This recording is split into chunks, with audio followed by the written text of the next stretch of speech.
আসসালামু আলাইকুম এভরিওয়ান। আজকে খুব সুন্দর একটি সকাল, আর এই সুন্দর একটি সকালের মধ্যেই শুরু করতে যাচ্ছি আমার ইউটিউব চ্যানেলের প্রথম ভিডিও। আশা করি সবার কাছ থেকে সাপোর্ট পাবো এবং সবার কাছ থেকে ভালোবাসা পাবো। তো আজকে আমি আপনাদের সাথে শেয়ার করব আমার আম্মুর হাতের গরুর মাংসের রেসিপি। যদিও রান্নাটা আমিই করব, তাহলে চলুন কথা না বাড়িয়ে শুরু করে দেওয়া যাক। গরুর মাংসটি কিভাবে রান্না করছি আপনাদের সাথে শেয়ার করছি।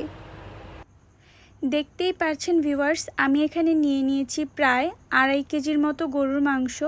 আর এখানে ছিল গরুর হাড়ও। শুধু মাংস দিয়ে একদমই ভাত খেতে ভালো লাগবে না, সাথে যদি একটু মাংসের হাড় মিক্স করা থাকে তাহলে কিন্তু ভালো লাগে খেতে। যাই হোক, আমি এখন রান্নার উপকরণগুলো দিয়ে দিব। প্রথমে দিয়ে দিচ্ছি আদা বাটা। আদা বাটাটা পরিমাণ মতো দিতে হবে, কারণ আদা বাটাটা যদি বেশি দিয়ে ফেলি তাহলে তরকারিটা খুব ঝাঁঝালো হয়ে যাবে মাংসের। এরপরে আমি দিয়ে দিব রসুন বাটা। রসুন বাটাটাও পরিমাণ মতো দিয়ে দিব, কারণ রসুন বাটাও যদি বেশি হয়ে যায় তাহলে মাংসটা খেতে একদমই ভালো লাগবে না। এরপরে যে আমি পেঁয়াজগুলো কুচি করে রেখেছিলাম, সেই পেঁয়াজগুলো আস্তে আস্তে দিয়ে দিব। তবে হ্যাঁ, মাংস যদি গরুর মাংস রান্না করা হয় সেই ক্ষেত্রে অবশ্যই এটা মনে রাখতে হবে যে পেঁয়াজ কুচিটা একটু বেশি লাগবে মুরগির মাংসের তুলনায়। কারণ মুরগির মাংস এবং গরুর মাংস দুইটা একরকমভাবে রান্না করা যায় না। মুরগির মাংসতে পেঁয়াজ কম হলেও সমস্যা হয় না। যাই হোক, এখন আমি একে একে গরম মশলাগুলো দিয়ে দিব। এলাচ, দারচিনি, গোলমরিচ, তারপর হলো গিয়ে লবঙ্গ, তেজপাতা সবগুলোই দিয়ে দিচ্ছি। এরপরে যেটা করব, আমি হলুদের গুঁড়া দিব। পরিমাণ মতো হলুদের গুঁড়া আমি এখানে টোটাল 1 টেবিল চামচ হলুদের গুঁড়ার থেকে একটু পরিমাণে বেশি দিচ্ছি। সাথে দিব 1 টেবিল চামচ মরিচের গুঁড়া। অবশ্যই সেটা আপনার চামচ বুঝে দিতে হবে। আমি একটু ঝাল খেতে পছন্দ করি, তাই একটু পরিমাণে মরিচের গুঁড়াটা বেশি দিয়েছি। আর অনেক ক্ষেত্রেই যেহেতু পেঁয়াজ মিক্স করেছি, তাই মরিচের গুঁড়াটা বেশিই লাগবে। তো আমি ধনিয়া গুঁড়া এবং কালো জিরার গুঁড়াটাও দিয়ে দিয়েছি। এরপরে যেটা করব, একটু তেল নিয়ে নিব, ঠিক আছে? আমি তেল দিয়ে সুন্দর করে এটাকে মিক্স করব। আমি লবণ দিতে পারতাম এখন, বাট লবণটা আমি একটু পরে অ্যাড করব। এখন আমি আপাতত এখানে তেল দিব। দেখতেই পাচ্ছেন আমি এখন মাংসটাতে তেল ঢালছি।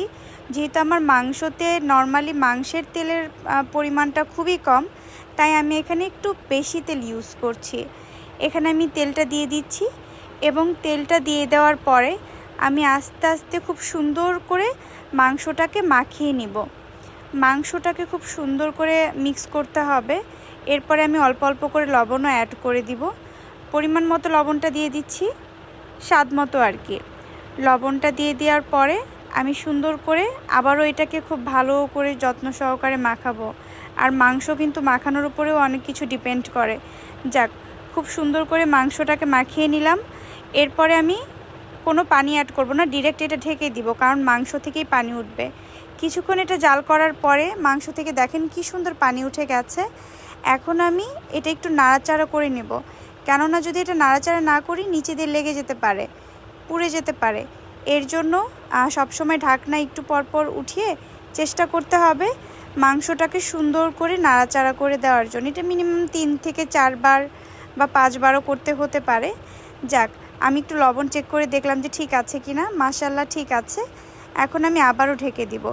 তার কিছুক্ষণ পরে আমি আবারও এটা খুলে ওপেন করে গরম পানি অ্যাড করে দিব।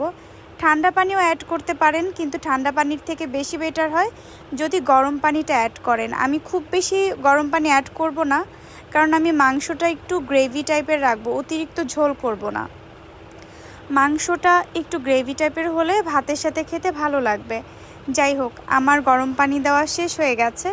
এ পর্যায়ে আমি একটু নাড়াচাড়া করে এটাকে আবারও মাংসটাকে ঢেকে দিচ্ছি। মাংসটাকে ঢেকে দিলাম। যাক, মাংসটা ঢেকে দেওয়ার পর আবার কিছুক্ষণ জাল করার পরে দেখেন আমার মাংসটা প্রায় হয়ে গেছে কাছাকাছি। তো এর পর্যায়ে আমি যে জিরা গুঁড়াটা করে রেখেছিলাম, সেই জিরা গুঁড়াটা আস্তে আস্তে দিয়ে দিব, যাতে একটা সুন্দর ফ্লেভার আসে মাংসতে। আমি জিরা গুঁড়াটা অ্যাড করে দিয়েছি এবং আস্তে আস্তে সুন্দর করে মাংসটাকে একটু নাড়াচাড়া দিয়ে দিচ্ছি, যেন জিরা গুঁড়ার যে মশলাটা দিয়েছি এটা যেন খুব ভালো করে মিক্স হয়ে যায়। যাক, এরপরে আমি যেটা করব, সেটা হলো গিয়ে আমি এটাকে ঢেকে দিব। একটু নাড়াচাড়া করে নিতে হবে আগে ভালো করে নাড়াচাড়া করে আমি এখন সুন্দর করে এটা ঢেকে দিব যতক্ষণ না পর্যন্ত তেলটা একটু ভেসে আসছে উপরের দিকে।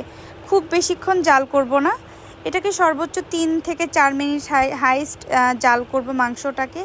এরপরে ঢেকে দিয়ে এই যে দেখেন আবার তুলে ফেলেছি। মাশাআল্লাহ, দেখেন কত সুন্দর হয়েছে মাংসর কালারটা, তেলটা উপরে উঠে এসেছে। আশা করি আমার এই ছোট ভিডিওটি আপনাদের কাছে ভালো লেগেছে। যদি ভালো লেগে থাকে অবশ্যই আমার রেসিপিটি ফলো করবেন। আর আজকের দিনটা খুবই সুন্দর। সবাইকে অনেক ধন্যবাদ।